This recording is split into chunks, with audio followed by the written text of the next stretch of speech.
Ladies and gentlemen, welcome to the world famous 83 Till Infinity podcast where we talk Sixers, nothing but the Sixers, all Sixers, good Sixers news, bad Sixers news, whatever. Got nothing but good news today. We're feeling good.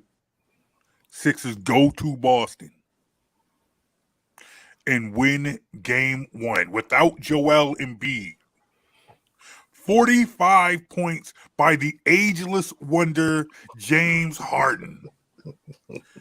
The man who yes, he did channel his Houston days when he was the MVP, when he was winning scoring titles. He got it done. He got it done. He did. He definitely got it done. He did what just about everybody said was impossible. He even almost dunked once. Almost dunked. Almost. Hit somebody with the crossover, went right to left to the rim, and he was there. He just you could, if you were in like 8th, 9th grade, you would call that a dunk. You'd be like, "Yeah, I dunked today." Like your hands were in close proximity to the rim. Time out. Uh-oh. According to ESPN's Adrian Wojnarowski. Oh boy, you got breaking news. You got a Woj bomb. We're starting the show with a Woj bomb. Philadelphia 76ers Joel Embiid has been voted the 22-23 NBA Most Valuable Player. There you go. There you go. It's official, fellas. It is official. The MVP is in Philadelphia. First time MVP since Allen Iverson. That's crazy. That 20 years. 20 years. 22 to be exact. Yeah, I got it in the 01 season. Mm-hmm. And goodness. I wanted to, and we will get to game one. We will talk game one, but this is big. When you look at where the Sixers, where they came from, I'm talking the last 10 years of Sixers basketball. The fact that they took the route that they took, and that route brought them a league MVP, a 2-time scoring champion. Does that make it worth it to you? No. Because they haven't. Is it strictly because they haven't won a championship? Okay, fair enough. We have to at least get to the finals. To a champ. Okay. Because if you ask me to accept the lowest of losing, the lowest point of losing in pro, then the only acceptable payoff is the highest point of winning. Fair enough. Because they were in first, second round purgatory before the process. Yep. So if we still end up in first, second round purgatory with some hardware, was that worth 6-7 years of having bad basketball? But you got stars like Robert Covington, the T.J. McConnell era. Gerald Henderson. Don't forget Gerald Henderson. Jared Bayless. Tony Roten, of course. Isaiah Cannon, Ish Smith. You got great players. There were guys on the team like that. But nonetheless, it is still a feel-good moment. Dario Saric. We got to get some love to Dario. Dario was good. Yeah, Dario was solid. Dario was close to solid. I mean, Dario was close to solid, and you were able to use him to bring back a quality player that we all probably wish was still here right now. So for that, I can't be too mad at Dario. I think Dario could play ball. He wasn't the most athletic guy in the world, but he knew how to play.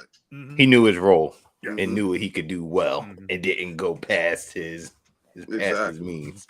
But nonetheless, as you said, Joel Embiid is the league MVP. Much deserved. Do you agree with this decision? Oh, absolutely. I don't know how we could have rationalized it going to anyone else this year. Mm-hmm.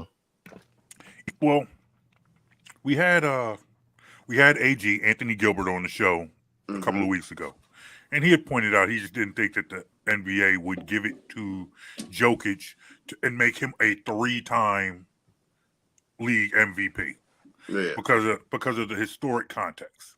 Exactly. But nonetheless, he was in the conversation. Mm-hmm. Also in the conversation was Giannis. Would you have been upset if Giannis was voted MVP? No. That would not have bothered you. You would have understood that. You would have accepted that decision. And to be fully honest, of the past 3 years, this also probably would have been the year I'd have been most okay with a vote for Jokic because this team actually finished with the number 1 seed. Yeah. Winning still matters to me in the MVP vote. Mm-hmm. I know it's become an analytics award, but for me, it's still winning still matters. No, I agree with you, and I guess honestly, but had that been the case this year, it probably would have bothered me more about the couple of other years that Embiid did not win. Mm-hmm. Because you give it to Jokic this year when Denver is the number 1 seed, but you didn't give it to Embiid when the Sixers were the number 1 seed. I agree. You know, and so to me, Embiid losing to Jokic had a bad taste in my mouth.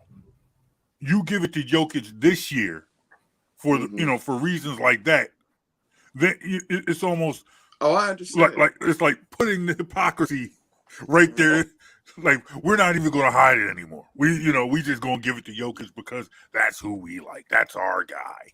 Right. I understand. Like that you couldn't switch to the number 1 seed logic this year, having gone away from it the last 2 years. Yep. Actually, the last several years was Russell Westbrook when he got his was nowhere near a number 1 seed. And well, I think Jokic got 2 not being the number 1 seed or top 2, top 3 seed even for any of these guys. So I would eventually like to see it go back to best player, best team. Yeah, because even if you take it back to the last Sixer, you take it to Allen Iverson. Where were they when he got league MVP? They were number 1 seed in the East, and honestly, had they rested starters to end that season, they could have had the number 1 seed. They could have been the number 1 team in all of basketball that season. And the number 1 team in all of basketball that year was a loaded roster top to bottom, whereas AI was a one-man show. Or perceived to be a one-man show. I don't want to disrespect any of those other guys that were on the team and played hard. Those guys played hard. They did. Absolutely. But the perception was AI was a one-man show versus Shaq and Kobe and Ron Harper and Rick Fox and all these guys. So from you're still looking at a 1 seed. Might not be the 1 overall, but we were still looking at a 1 seed when AI got it. Yep. Yeah. No, you're right. You're right. Well, that is good news. So my question is, does the league MVP play game 2? Should you play the league MVP in game 2? I don't see him playing. I think just because they got that one on Monday, it was just like, all right, like if they had a loss game 1, it'd been like, oh snaps, like he got to play, like can't go down 0-2. I think the goal was like in any series, right? You try to steal home court, take the split, and they get the split. So now you can rest them and try for game 2 to just play the best that you can. And then you let him come back home, and when he gets his award, right? Come back game 3 in front of the home crowd, gets his award, gets his MVP trophy, crowd goes wild. Think they set him. That's the smart thing to do. Yeah, that is true. No argument. That's the truth. That is the smart thing to do. But allow me to argue the other side, if you will. Go ahead. Because you always do. No, seriously though, with Joel specifically, we've seen with him over the last 2 seasons, he plays better when he's playing regularly and in rhythm. That's true. Mm-hmm. He's not a guy who load management actually did good things for. Mm-hmm. Like, he needs that consistent conditioning. He needs those reps. So if we feel like he's ready to go, or that rest won't get him any healthier, let him play, let him start getting his rhythm. Mm-hmm. If an extra couple days of rest will actually do some good for his health, sit him out. Mm-hmm. But otherwise, for me, let's get back to getting him in rhythm. Because if he has that game in game 2 where he struggles to get his form back, so be it. We already stole one in Boston. Yep. You're playing with house money in game 2. Yep. So if he's ready to go, put him out there, let him get rolling. My whole thing has always been in these situations, you want to try and win at least one game on the road. Mm-hmm. And you want to try to put yourself in a position where you don't have to. The Sixers should try to put themselves in a position where they don't have to win in Boston again. Right. You've taken care of business. You've come in and you've beaten them, and you beat them without Embiid. Now, once you win game 1, you should get greedy, though. You should want both. No, absolutely. Okay. And I absolutely loved James Harden after the game. Everybody's out there on the floor celebrating. Oh, dude, it's just one game. It's just one game. Let's sit down. Come on. Job's not I love that. And I feel like what we have seen so far in this playoffs is that move to try and bring in some more grittier veterans starting to play off and starting to pay off. You see PJ Tucker getting in Paul Reed's face. And you saw the video. You saw and honestly, that's what they need. And you sit here and you look at the makeup of game 1. You and I, the three of us, the three of us have been doing this together now for a couple of years. We have watched a lot of basketball together for a couple of years. I ask you, honestly, does a 21-22 team win a game like that? Does a 20-21 team win a game like that? No. Boston came in was shooting the lights out. It looked like I thought Boston was going to go into the fourth quarter shooting 99.999%. Can I be honest? Go ahead. What's up? The fact that Boston shot that well and still lost suggests to me that they may not have been fully engaged, knowing that Embiid was out. Because if you're shooting that kind of percentage, you should be up 15, 20 points. Yep. But turnovers and somewhat lax defense allowed the Sixers to shoot a pretty high percentage as well. And the Sixers had half the turnovers. I think so.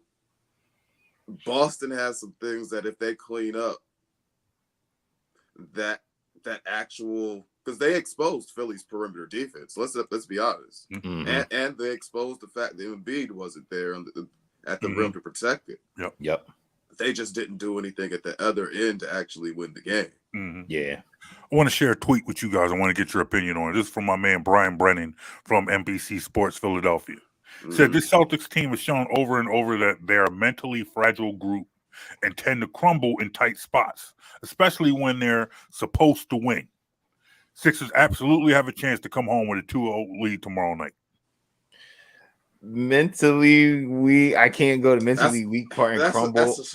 Mentally fragile is strong. Can't go there just because they made that deep run last year. I did see that stat where they said, like, I think Windhorst brought it up, like last year in the playoffs. I think they had like 15 or more turnovers. They were like 1-8, and then like the turnover, like Mike mentioned, the turnover issue reared its ugly head. And when you do that, you can't you'll leave a team like we see in March Madness, right? I hate to mix this analogy, but like March Madness, right? We don't put that team away, you leave them to linger. They start to build confidence. They start to feel like, oh, might be able to beat them. It felt like it was up until the fourth quarter, up until not even throughout the fourth quarter. It was a game of 7-point runs. Celtics go up 7. Sixers come back, tie the game, get within back and forth. But it seemed like the Celtics never took that opportunity. They never just stepped on their neck and just crushed them, and just kept them in the game. You look at James Harden and Jonesy. You and I have talked about this now for about 3 weeks now. His lack of finish at the rim, his lack of lift in his legs. But we talked about everything else that has been working, and I felt like he played to that. He was hitting those mid-range jumpers. He finished some in the lane in game one, honestly. Yeah, like, he finished enough to free up some other people to make plays and to keep them in the game. He did everything. I'll say this: have the fact that they swept Brooklyn and got those days of rest. I think that did Harden well. How we'll see how his legs hold up as the series goes. Yeah, but hopefully you'll have Embiid to pick up some of that slack as the series goes. But for game one, I think those days of rest were crucial for a guy like James Harden. Yeah. What do you guys think about Paul Reed? The kid can rebound. He can rebound with some motivation. Once he got motivated, once PJ Tucker got in his face a little bit, he was, he did his job. But also, love the fact the kid had ice in his veins down the stretch. Hit those 4 free throws after not going to the line all game. That was clutch. Love that from the kid. Love that mentality. I feel like he's one of those. Paul Reed, to me, kind of represents that last. He was 3 or 4 from the field with 10 points and 13 rebounds. Yep. 4 for 4 from the free throw line. Big ones down the stretch. Yep. Paul Reed represents that last chance at finally seeing Doc give a young guy some play. We've talked about the players in the past that the Sixers have had that just sitting there like, why can't this guy get some burn? Why can't this guy get on the court? And then they go out somewhere else and prove their worth. And Paul Reed is that last guy that you're just like, all right, finally you're watching Doc. I felt like, Maxey was the exception. Maxey was somebody who came in, got minutes almost automatically, and stayed first round pick. First round pick, and stayed on the court. Because honestly, yes, he was a first round pick, but he was low enough that if he came out and struggled, he'd been right there next to B-Ball Paul. I mean, we saw it happen. Remember his first playoff run, and when Simmons was having his little issue at the line, and Doc wasn't so like, let's put him in there. It was kind of like, no, we're still gonna give Simmons the rope to kind of do what he do, and not let the young kid step on his territory. So you're right. Paul Reed does represent that, and I mean, let's be honest. If Ben Simmons had not decided against Atlanta in a playoff game that instead of dunking the basketball, he wanted to retire. If he hadn't in that moment decided to retire from playing basketball, that was the moment he realized he was done. Yeah, he had the ball in his hand, basket right there, and he decided he didn't want to play basketball anymore. You know what? I think I'm good. I think I've done enough. You know what? I'm cool. I'm good. Yeah, no, thank you. So if Ben Simmons had not decided to retire in that moment, we still may not know how good Maxey could have been. Yep. He was thrust into that situation because of the things that happened with the Ben Simmons situation. Came into camp, didn't practice, not practice. I'm here, I'm not here. My back, mental health, all sorts of stuff. So, like, they were still constructed as a roster for Ben Simmons to play heavy minutes that season. And situation demanded that Maxey play more. But had that not happened with Doc Rivers, Maxey still might have been seeing 10, 15 minutes a game. That's true. That is true. That's true. So looking ahead, got game 2 on Wednesday. Realistically, can Lightning strike twice? Can they go up to Boston and get 2? Do they need Embiid to get 2? You would like to have them. You would like to have them. It'd be nice. Right. It'd be nice to have. I think it's possible. I also think it's unlikely that we win game 2. Yeah, I agree. Yeah, I think Boston at home comes out with a much higher degree level of focus and intensity in this game. If they go down 0-2 at home, looking at the prospect of Embiid returning to the series, already having a 2 games to none lead, that's not a situation Boston wants to see themselves in. So, yeah, I expect them to come out doing everything they can to win game 2. Yeah, you're going to see. You're definitely going to see a focused team, a focused Boston team. Right? Probably an embarrassed Boston team. That's they still have that core of guys that have been there before, been to coming off an Eastern Conference championship. Mm-hmm. So, that was easily probably their most embarrassing loss of the postseason.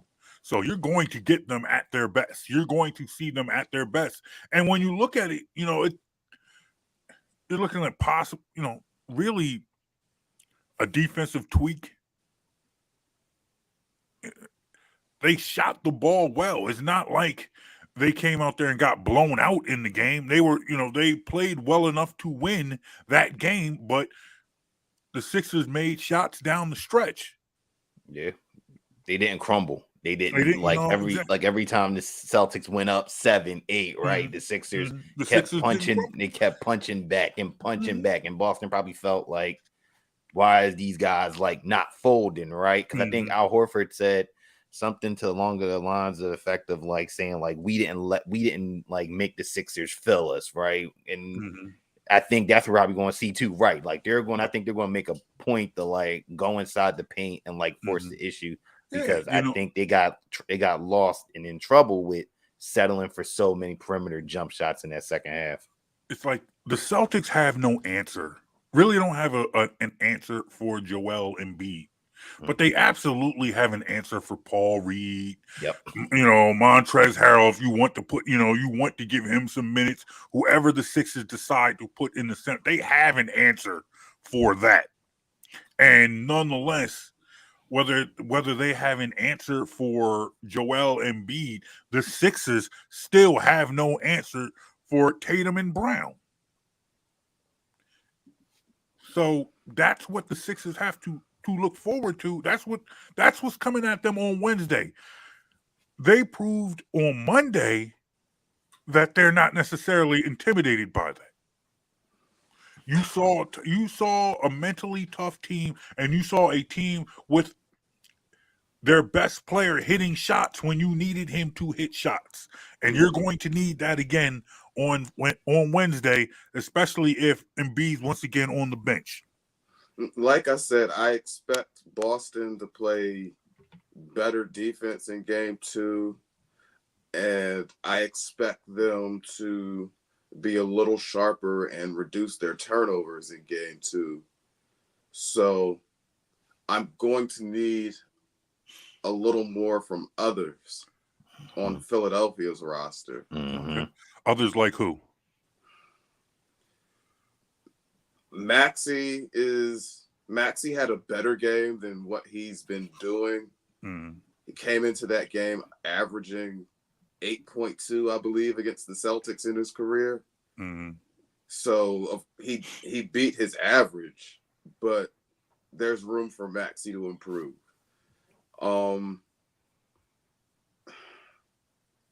feel bad even saying this, but Tobias could go for 25 plus. Yeah.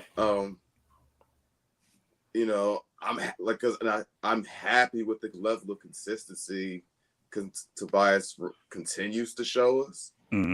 But if he decided he wanted to have a big explosive game in this series, game 2 would be the game to do it. Yeah. 18 points for Tobias on Monday. 26 points for Tyrese Maxey. Melton comes off the bench for 17. That was huge. Would love to see that again. Would love to see that again. Yeah, Melton's 5 threes were huge. Yeah. George Niang got 3. In fact, Niang with 3 and contributes to their bench. Bench gives you 20 points. We just talked about what Melton gave you. So Niang had 3, Melton had 17. That's your bench points. Yeah, Niang gonna need to give you a little bit more. He's gonna need more. If he can give you 9, if he give you 9 tomorrow, that'd be cool. Even McDaniels, if he can get something offensively going. But defensively, I thought he was fine. Defensively, I thought he did fine. But once again, still need that from Melton. I think slightly unrealistic to expect a game like that on the road, 2 games in a row, but still you hope he contributes. But I agree with you. I would love to see, that explosive game from Harris, another game like this from maybe George Maxey. Niang could hit 3-4 threes. Yeah, that could happen. He's capable of that. He could do it. But in the end, it is what it is. I think I would love to see it. Love to see somehow you come back to Philly up 2-0. That would be great with all the confidence. And then, I think that really changes a lot of things. You come home up 2-0. That changes everything because I think there's still a lot of people who just didn't give Philly a chance. There was a lot of here we go again when you see Joel Embiid getting hurt late in a playoff series and then having to start the next playoff series on the bench in street clothes. So if you're able to change that narrative, come home with the league MVP getting the trophy in your building to a capacity crowd on Friday night, it's going to be awesome. It's going to be a good thing. Real quick, before we let you go, just want surfing around the league. Guy we talked about last week, Dylan Brooks, said it. Memphis just gave him the Craig Mack. Called him in the office, said, "Hey, bro, you won't be around next year." Said, "Thanks, but no thanks. Thanks for coming out. God bless you. Good night." To the shock of absolutely nobody. Yeah. Because that is what it is, and I'm sure he'll get another job. I think he'll, but I just don't want. Wherever he goes, wherever he ends up, I don't want to hear him make himself out to be the martyr, make himself out to be this. No one understands me. You painted this picture of me. You made me into. And it's like, no, man, just own it. Hey, I was talking crap. And the best and one of the greatest players of all time just embarrassed me in a playoff series. That's what I want to see. Also, Denver up 2-0 on Phoenix. CP3's hurt again. Likely out for the rest of the series. Yeah. Like that was always the thing with Phoenix. They have no depth. So you're depending on those big 3 guys, Booker, Durant, and Paul, to play big minutes. And between Durant and Paul, somebody's going to get hurt. Exactly. The odds say one of them is going to get injured. It is. Yep. Yeah. Let's see. Winners of the Lakers-Warriors series comes out the West. You think so? Yeah. Absolutely. Yeah. But remember, we talked about this when we had AG a couple weeks. I told you, these young teams, they don't win. You don't trust Denver. And we talked about Phoenix not having any depth.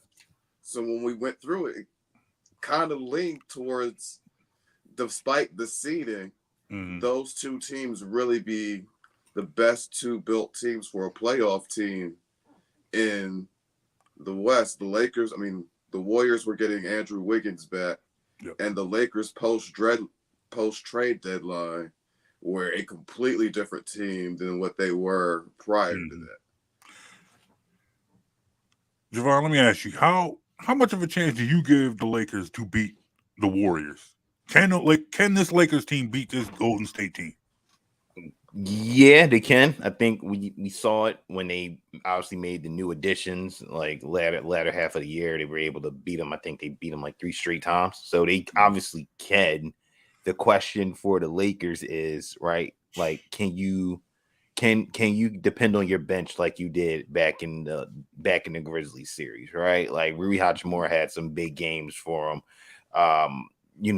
Russell had a big game 6 for them that kind of like propelled them, outside of, LeBron and AD. Is going to be what can the role players do in that series against them, because what Steph is going to do, what Clay's going to do, what Wiggins is going to do, right? I think for the Lakers also, you want to see, you hope you get a better LeBron performance, because even though LeBron played well in that series, he averaged 22 and 11, which isn't bad, right? For a player at 38, that's not horrible, but you're going to need a little bit more to beat this Golden State team. So it's possible.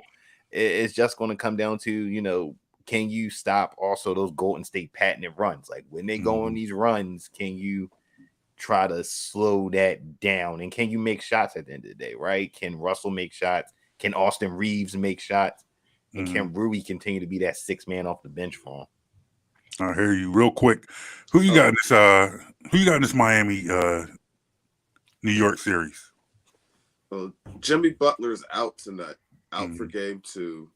If he's not playing, he's not healthy, you got to go Knicks. But if Jimmy Butler, if this is the only game he misses and he comes back and he's able to go at full strength, I like the Heat in that series. And let me be concise and quick. I like the Warriors over the Lakers. Couple things. I think Andrew Wiggins with fresh legs is going to make LeBron work, a 38-year-old LeBron work a whole lot harder than he wants to work in this series. And who's guarding Steph? Nobody. Yeah. Agreed. Austin Reeves and Dennis Orange Schroeder. cone. Like, you're asking Austin Reeves and Dennis Schroeder to guard Steph? Is that what you're telling me? Somebody's got to do it. Austin Reeves is going to try. He's going to try hard. Yeah. Somebody's got to do it. Somebody's got to try. Somebody's got to take one for the team. Oh, man. Well, look, there's a lot of basketball. We will try and get back with you guys on Thursday to talk a little bit more with you guys. Thanks for watching. Remember, you can follow Javon. It's Javon10. Yes. Right? Yes. On Twitter, Javon10. And then you can also follow him at Total Sports Live. Remember, you can hit us up, Facebook, Instagram, Twitter, at BITW Sports and at Jonesy and Brown. Game 2 is Wednesday. Game 3 Friday. Jonesy, I think we might have to make another run to that cigar shop. Watch that game. Oh, we'll talk. Oh, we'll definitely talk about that. Javon, you smoke cigars, man? No. Oh, man, you need to start, man. Come on, peer pressure. No, I'm just that's become me and Josie's thing, man. We drink, we smoke cigars, and we watch basketball. Because just like some old men with bad habits, it's what we do, man. You're probably doing the right thing, staying as far away from us as possible. But Javon doesn't have enough gray in his beard yet. Not yet. No, this will put it there. We'll definitely put it there.